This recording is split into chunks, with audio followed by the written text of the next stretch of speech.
Hi friends, இன்றைக்கி நான் வந்து ஒரு சிம்பிளான ஒரு பிரேக்ஃபாஸ்ட்டு தான் நான் பண்ண போகிறேன்.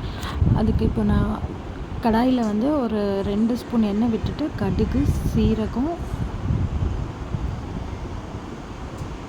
அப்புறம் தாளிக்க பருப்பு, உளுத்தம்பருப்பு, கடலைப்பருப்பு ரெண்டும் நான் மிக்ஸ் பண்ணி எடுத்து வச்சுருக்கேன். அதனால் அது ஒரு 2 ஸ்பூன் எல்லாமே நம்ம போட்டு அது நல்லா நிறமாக ஆனதுக்கப்புறம் 2 பச்சை மிளகா வந்து 2 பச்சை மிளகாய் எடுத்து நீட்டு வாக்கில் கட் பண்ணி போட்டுக்கிட்டேன். பொடிசாக கட் பண்ணால் வாயில் வந்து கடிக்கிற மாதிரி இருக்கும். அதனால் நான் நீட்டமாக போட்டுக்கிட்டேன்.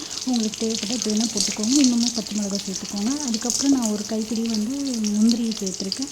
ஒரு பொடிசாக உடைச்சிட்டதுனால நான் ஒரு 2 டேபிள் ஸ்பூனுக்கு முந்திரி எடுத்திருக்கேன். ஸோ அதையும் நல்லா வறுத்துக்கிறேன். அதுக்கப்புறம் வெங்காயம் சேர்த்துக்கிறேன். பொடிசாக நறுக்கின வெங்காயம், ஒரே ஒரு வெங்காயம் தான் நான் சேர்த்துருக்கேன். வெங்காயம் நிறைய சேர்த்துக்கிட்டா இன்னமும் நல்லா டேஸ்டியாக இருக்கும். ஸோ உங்களுக்கு நாங்கள் வந்து எப்படி வேணுமோ, நான் பெரிய வெங்காயன்றனால ஒரு பெரிய வெங்காயம் சேர்த்துருக்கேன் நான். ஸோ நல்லா வதக்குனதுக்கப்புறம் வெங்காயம் நல்லா வதக்குனதுக்கப்புறம் பார்த்திங்கன்னா நான் உப்பு சேர்த்துருக்கேன். நீங்கள் முன்னாடியே உப்பு சேர்த்துக்கலாம், ஏன்னா வெங்காயம் சீக்கிரமாக வதங்கிறதுக்கு.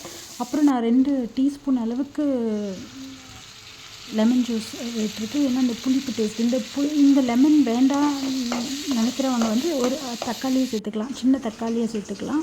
அது ஆனால் தக்காளி வந்து நல்லா வதங்கியிருக்கணும். வதங்கினதுக்கப்புறம் தான் நீங்கள் வந்து ராகி சேமியாவை நான் ஆல்ரெடி அதை வந்து ஒரு 3 நிமிஷம் வந்து தண்ணியில் ஊற வச்சு அதுக்கப்புறம் அதை ஸ்டீம் பண்ணி எடுத்து வச்சுருக்கேன். ஸோ அந்த ப்ராசஸ் நான் இதில் காட்டலை, அதனால் நான் ஆல்ரெடி அது பண்ணிட்டேன். ஸோ இப்போ அந்த சேமியாவை வந்து நான் இப்போ இந்த வதங்கின வெங்காயத்தோடு மிக்ஸ் பண்ணி இப்போ நம்ம கார்னிஷ் பண்ணி சர்வ் பண்ணலாம். நீங்கள் கொரியாண்டர் லீவ்ஸை வந்து கார்னிஷ் பண்ணி சர்வ் பண்ணால் நல்லாயிருக்கும். இது வந்து இப்போ உப்பு எல்லாமே அந்த புளிப்பு எல்லாம் சேர்ந்து இது ஒரு ஃப்ளேவர் வந்து ரொம்ப டேஸ்டியாக இருக்கும், நல்லாயிருக்கும். ஸோ லெமன் வேண்டான்னு நினைக்கிறவங்க தக்காளியும் சேர்த்துக்கலாம். தக்காளியும் ஆக்சுவலி ரொம்ப நல்லாயிருக்கும். இதை ட்ரை பண்ணி பார்த்துட்டு நீங்களும் கமெண்ட் பண்ணுங்கள். இந்த ராகி சேமியா எத்தனை பேர் இதுக்கு முன்னாடி ட்ரை பண்ணியிருக்கீங்க இந்த மாதிரி ஒரு ஸ்டைலில். இது வந்து தேங்காய் போட்டு சுகர் போட்டு இது வந்து புட்டு மாதிரியும் ட்ரை பண்ணலாம். இது நல்லாயிருக்கும், ரொம்ப டேஸ்டியாக இருக்கும். தேங்காயும் சர்க்கரையும் போட்டு சாப்பிட்டீங்கன்னா. தேங்க்யூ ஃபார் வாட்சிங் பவித்ராஸ் டைரி.